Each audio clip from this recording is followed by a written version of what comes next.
Hi all, welcome to blasters arena. Kerala blasters ഇപ്പോൾ Spanish പരിശീലകനായ David കാറ്റിലയ്ക്ക് കീഴിലാണ് കളിച്ചുകൊണ്ടിരിക്കുന്നത്.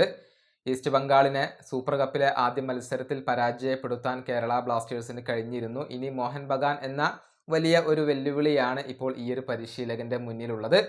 ഏതായാലും പുതിയ അഭിമുഖത്തിൽ ഒരുപാട് കാര്യങ്ങളെക്കുറിച്ച് അദ്ദേഹം സംസാരിച്ചിട്ടുണ്ട്. ഇന്ത്യൻ യുവതാരങ്ങളെ വളർത്തിയെടുക്കൽ, അതല്ലെങ്കിൽ അവരെ ഡെവലപ്പ് ചെയ്യൽ തൻ്റെ ഉത്തരവാദിത്തമല്ല എന്ന ഒരു നിലപാട് ഡേവിഡ് കാറ്റില ഇപ്പോൾ വ്യക്തമാക്കിയിട്ടുണ്ട്. അതായത് താരങ്ങളെ വളർത്തിക്കൊണ്ടുവരിക എന്ന ലക്ഷ്യത്തോടു കൂടി താൻ അവസരങ്ങൾ നൽകില്ല, മറിച്ച് അർഹതപ്പെട്ടവർക്ക് മാത്രമാണ് താൻ അവസരങ്ങൾ നൽകുക എന്നാണ് ഈ പരിശീലകൻ പറഞ്ഞിട്ടുള്ളത്. അദ്ദേഹത്തിന്റെ വാക്കുകൾ ഇങ്ങനെയാണ്: ഇന്ത്യൻ താരങ്ങൾ വളരാനുണ്ട്, ഡെവലപ്പ് ആകാനുണ്ട് എന്നുള്ളതൊക്കെ സത്യമാണ്. പക്ഷെ അവരെ ഡെവലപ്പ് ചെയ്യൽ എൻ്റെ ഉത്തരവാദിത്തമല്ല. മികച്ച പ്രകടനത്തിന്റെ അടിസ്ഥാനത്തിൽ ഒരു 11 കണ്ടെത്തി ഇറക്കുക എന്നുള്ളതാണ് എൻ്റെ ജോലി.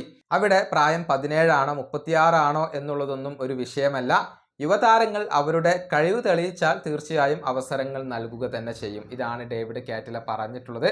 അതായത് യുവതാരങ്ങൾ ആ ഒരു സ്റ്റാർട്ടിംഗ് 11-ൽ കളിക്കാനുള്ള കഴിവ് തെളിയിക്കണം, അതല്ലെങ്കിൽ ടീമിനകത്ത് കളിക്കാനുള്ള ഒരു കഴിവ് തെളിയിക്കണം. എന്നാൽ മാത്രമാണ് താൻ അവസരം നൽകുക. അല്ലാതെ വളർത്തിയെടുക്കാൻ വേണ്ടി മാത്രമായിക്കൊണ്ട് താൻ അവസരങ്ങൾ നൽകില്ല എന്നാണ് ഈ പരിശീലകൻ പറഞ്ഞിട്ടുള്ളത്.